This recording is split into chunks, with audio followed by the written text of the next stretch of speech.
Arestado ang isang lalaki nangikil sa San Juan matapos tanggihan ng hininga niya ng tulong. Nasa frontline balitang yan si Brian Castillo. Wala po kayo, masululan po ako. Kapalanan po ng asawa ko eh. Paano wala ka po sa ato? Kasama nyo kayo, sir. Kasama nyo kayo, sir.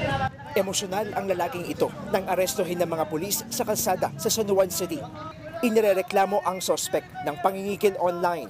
Nang hingi raw siya ng 1,000 pisong cash mula sa biktima na dati nang nagbigay ng pera sa kanya. At nang hindi mapagbigyan, pinagbantaan na niya ito. Sa screenshot ng usapan sa isang messaging app, sinabihan ng sospek ang biktima na may sasaksak daw sa kanya. Hindi naman itinanggi ng sospek ang pagbabanta, lalo't buntis ang kanyang asawa.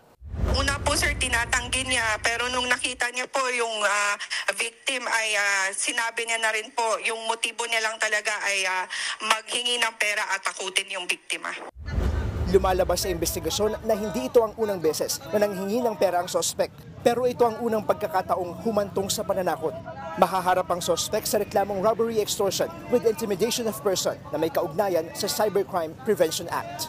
Nagbabalita mula sa Frontline, Brian Castillo, News 5. Mga kapatid, Jiggy Manikad po, iba na ang may alam at may pakialam sa panahon ngayon.